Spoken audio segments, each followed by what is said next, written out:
a 67, yeah. That ready, it's barreling down the line. Cause it's breakfast with Bob. Thank you, Poncho Man. Welcome back to Breakfast with Bob. My name is Bob Babbitt, brought to you by Master Spas, SFuels Go Longer, HOKA Let's Fly, deboer wetsuits, Form Smart Swim Goggles, Zoot Sports, the original triathlon brand, Quintana Roo, Premium Plus Sports, and of course our Challenge Athletes Foundation. Our next guest, Lotte Wilms, coming off of a win at Ironman Austria. How you doing, Lotte? I'm good, thank you. How are you, Bob? I am spectacular. So you've been in town for a couple of days. What are your impressions of, one, the field here for the women and racing with an all-women's race?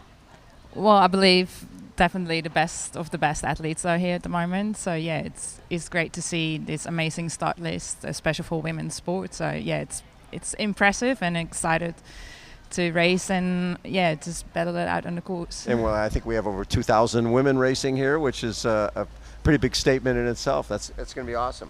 So Ironman Austria, winning there. Talk a little bit about that experience. It was a great experience because since last year I'm with PWAC in Austria, so the company PWAC that I race for. Yes. Yeah, so they're from that hometown in Klagenfurt. Oh, so, how perfect is that? Yeah, it was really perfect. Like, the people were so nice, the whole company, and I got so much support there, and we stayed for a couple of months, to get a better relationship as well with PWAC, and yeah, it was just overall, it was a really, really good time, and to top it up with a podium win was just amazing. That is so cool. And then, I mean, another impressive race to me, when you go to the European Open and in Ibiza with that field and get ninth in that field, that's like being on a podium in a lot of other races because it's so deep. It was absolutely really deep. I don't know, it was just that we arrived in Ibiza and everything felt really good from day one. Everything went really fluent, and I was really looking forward just to do the race. The atmosphere was good. And I think I was really happy to come out of the water second. And then just push hard on the bike and see what was left on the run. What got you into triathlon? What got me in triathlon? Well, it's a good question. I think it's now 5-6 years ago. I got a swim background. So I was a swimmer for a long time, till 28. Then I stopped basically, and then I traveled the world for 4 or 5 years.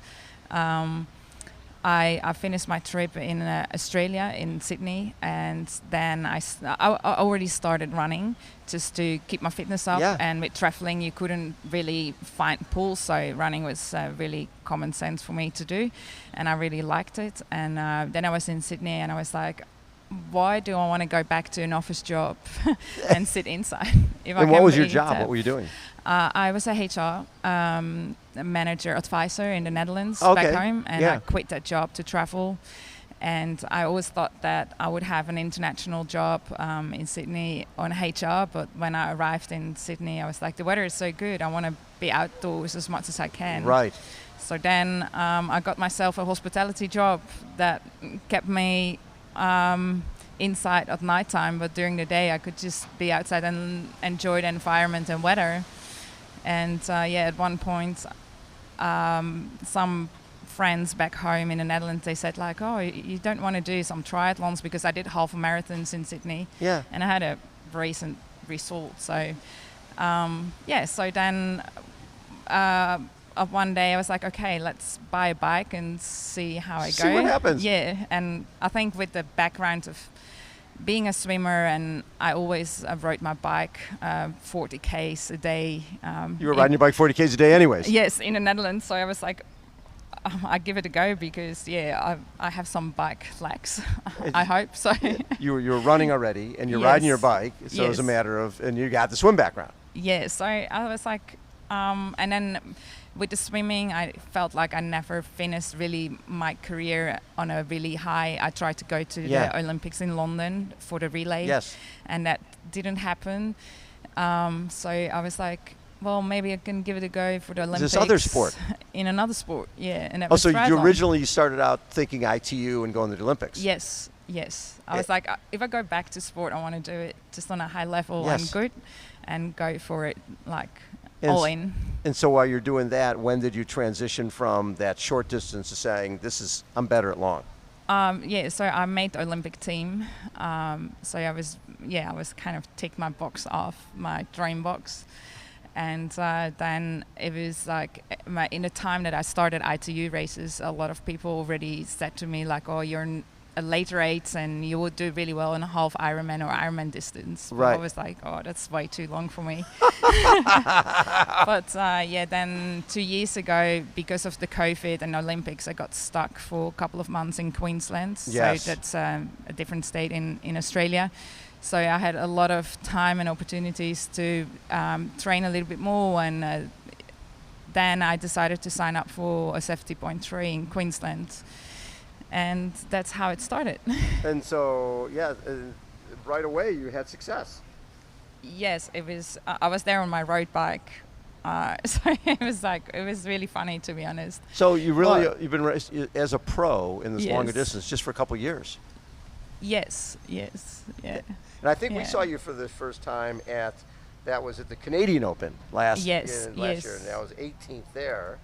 But then later in the year, you win Sunshine Coast and you get third at Western Australia. So you're like, oh, maybe this long distance is better for me.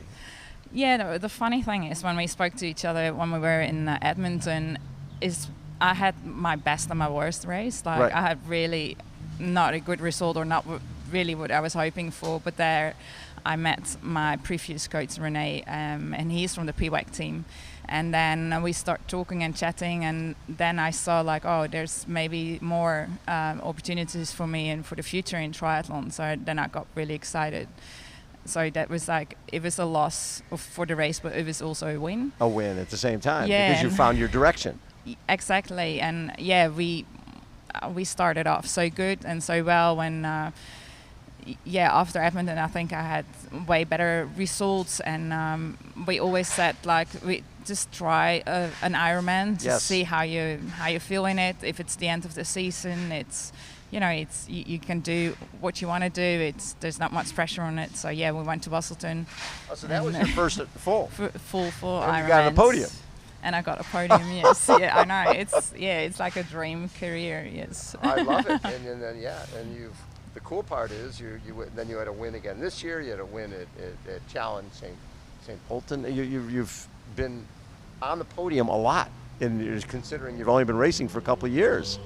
Yeah, it just works out. I think the consistency in training, and the commitment. The support, I think my support team back home in the Sunshine Coast is amazing. Everybody's got just the eyes in the same direction. So it works really well at the moment. Is this your first time racing here? Absolutely, yes. Wow. Yes. So you're on the biggest stage in our sport right away. Absolutely, yeah. You can just feel the atmosphere and how everyone is like talking about it. Yes. It's just the name Kona, Hawaii, there's a bell ringing kind of a thing. Yeah. So it's great to be here. I love it. And it's so cool that you've had you had your career as a swimmer, and then your career as sort of a short distance triathlete, and now you're having a lot of success in this career. I think what a good thing is that in swimming I was much younger. I started when I was 10, 11. And I think a lot of things that I learned in that time I bring to triathlon, but also I think to be a little bit older and more mature and better understanding, maybe also a little bit more relaxed and just enjoying it more. I think I had a lot of pressure and stress in swimming, and I try to flip that here just to enjoy the process. Well, the nice thing is you're your own boss. When you're part of those federations, a lot of times it's not that much fun, and now you're doing it because you love it, and you're controlling everything about your career. Absolutely, yes. It's definitely different to race for the federation. It got good things because it's had a lot of structure. So there's a lot of knowledge normally in federations, so that's really good. But what you said, you also you have to do basically what the guidelines set from federations. And in Ironman, you're your a own little bit thing. your own thing, and you just create your own team and your own people around you. You're Yes. running your own business. You sell your Yeah. own sponsors. You do whatever you want. You may design your own kits. That's why I think our sport is so special.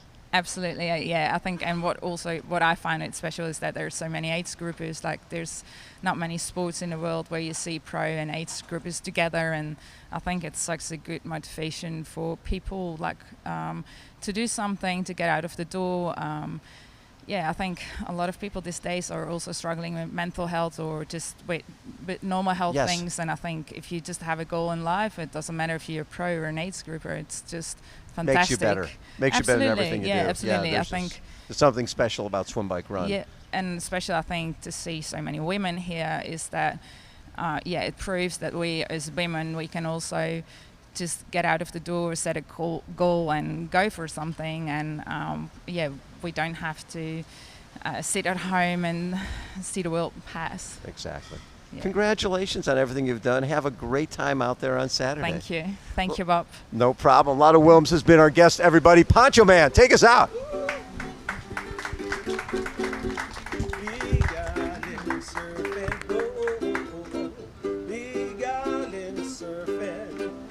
It's Breakfast with Bob. And Poncho Man.